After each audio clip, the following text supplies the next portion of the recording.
มังเออสำนีฮอดอ้าวสวัสดีทุกคนครับไก่เราต้องคุณเชียร์ปอนกระนงไก่นะหัวหน้าก็ตามมังอันนั้นเซมเดี๋ยวหอมหาเก่านะหยาหมูแดดเดียและเซมเดี๋ยวหอมสินะฮันแน่แบบชุนเกลาจุลสันให้มากราวนะเดี๋ยวกินหมูนะในเชียร์ก็นับในเราต้องเนี่ยก็ฮัดอกปลาเด็กกันนะ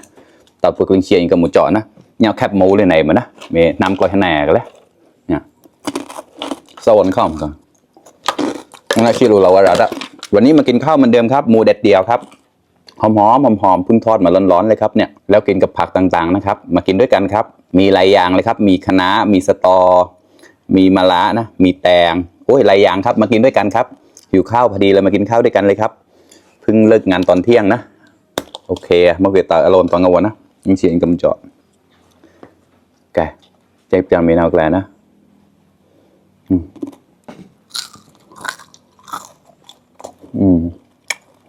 อร่อย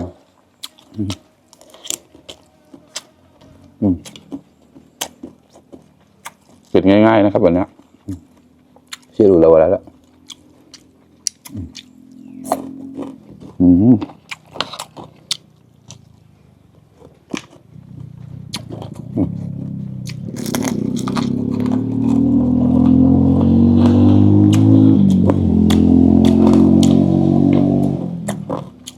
อร่อยมาก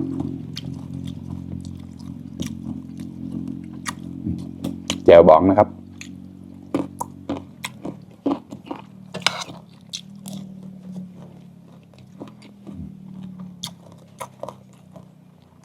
ก็แล้วก็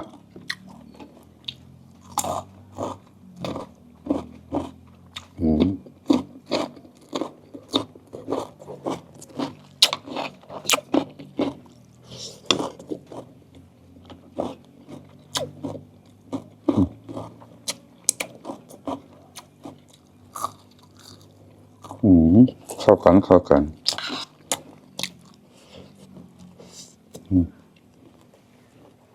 เอามาเกลี่ยง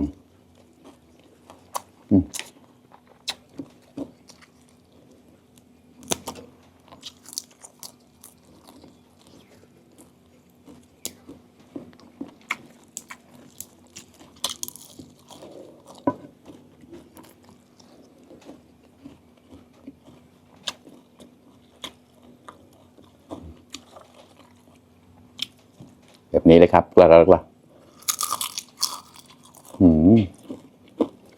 เจอ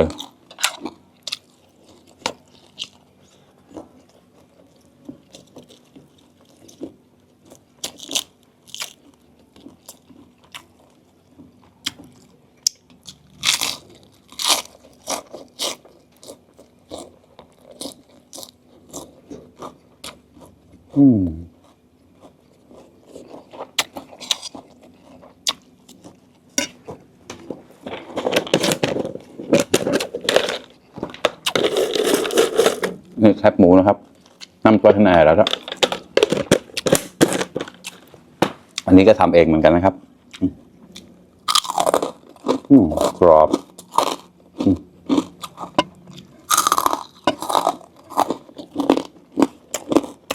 เข้ากันมากอันนี้ล้างสะอาดแล้วนะครับ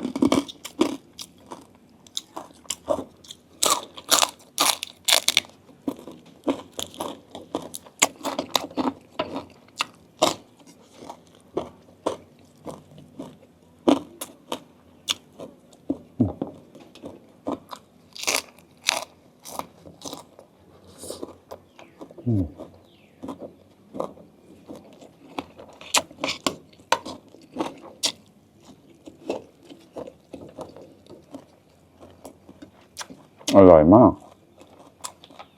ราวมันก็ราวเลยเราลงอะไรเพิ่งเสียบไว้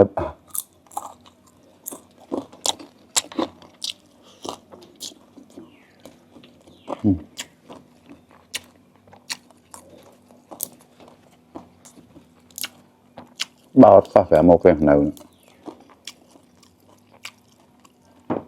มาครับเพื่อนๆกล้าแล้ว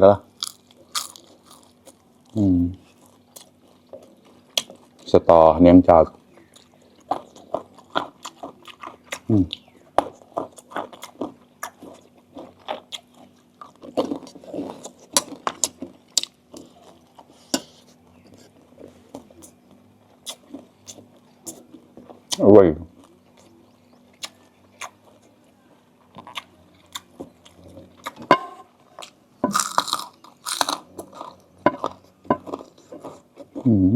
ดีมาก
เป็นเมนูง่ายๆแต่อร่อยมากต้มเราเวลาเราใช้เสียข้อมาขอหน้าแหนก็ได้รูแรบนะแต่ก็อร่อยมาก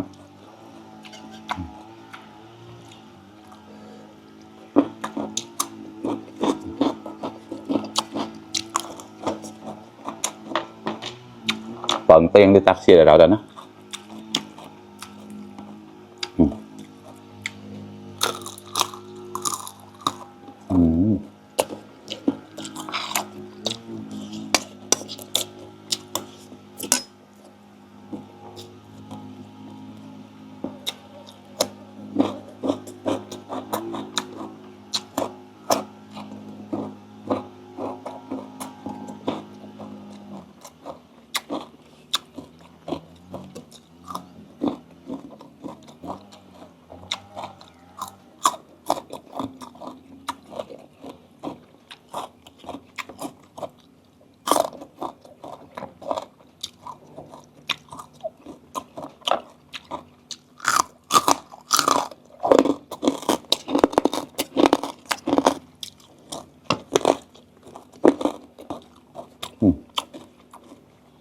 lâu nữa cái tiêu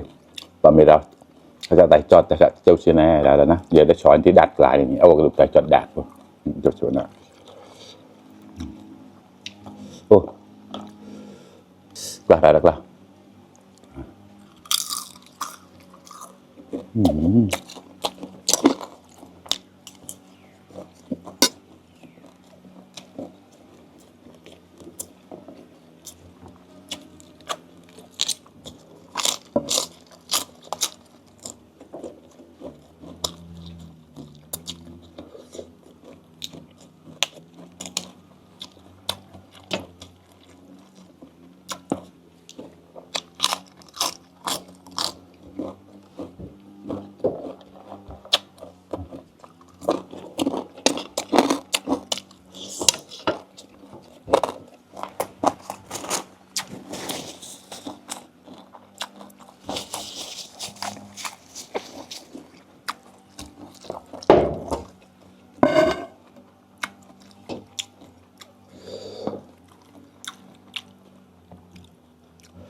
กล้าได้แล้วกล้า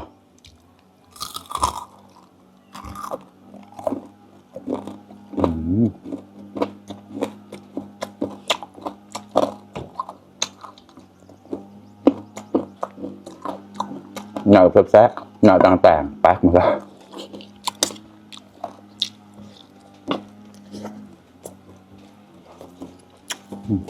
ปักขนาด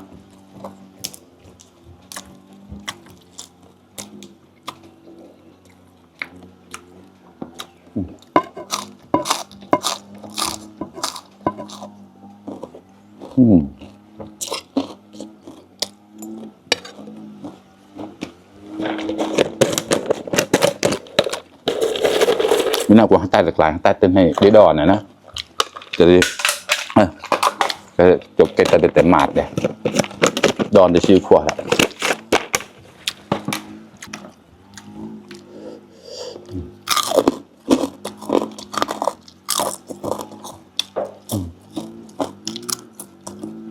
ยังมากราบทนายต้นโซนข้อมากัน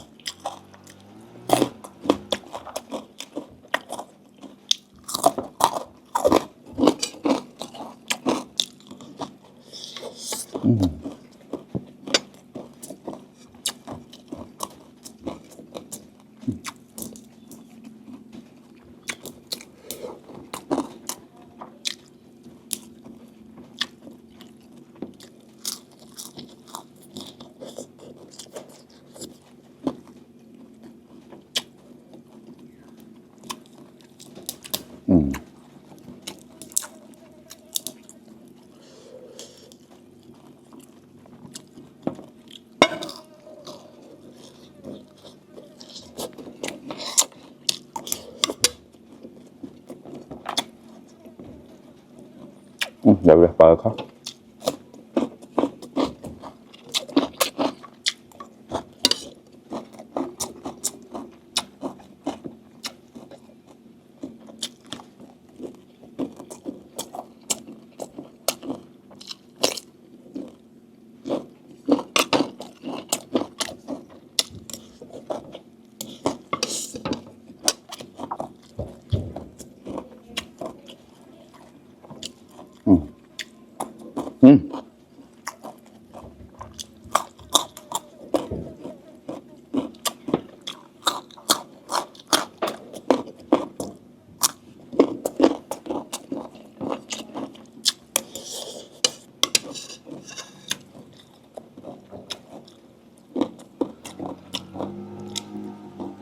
ยังจอดเขา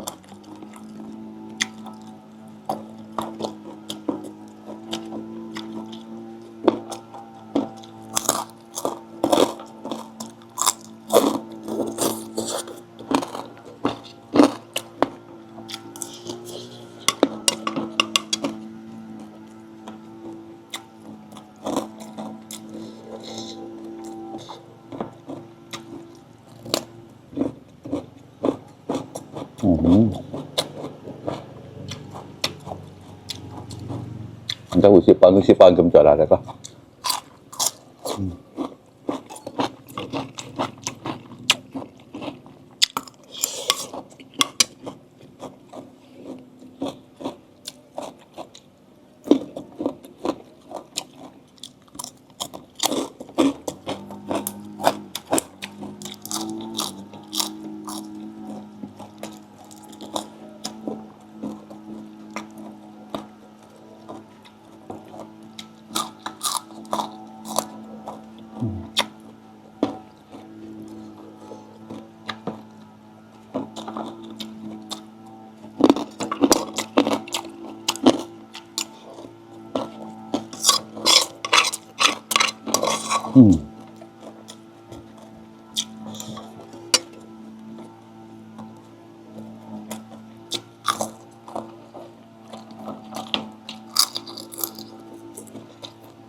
โอเคครับเพื่อนๆอิ่มไปอีก1 มื้อแล้วครับอร่อยมากๆเลยครับหมูแดดเดียวดูสิข้าวหมดชามเลยครับ ปอนออดหมูงานนะครับเราต้องเชียร์คอมาคอนะเชียร์โลๆนะโด่งมาเต็มมือเชียร์คอให้ได้ขอบคุณเพื่อนๆที่เข้ามารับชมทุกคนนะครับฝากเป็นกำลังใจให้ด้วยนะครับพันเดอร์ไลค์ได้แชร์เนี่ยเราแต่นำมูชิบรันมุกลมตอนตีมันจะมอยเปิดอยู่นะเล็บก็มาสอดซ้ำก็ตั้งกูนดาวบ๊ายบาย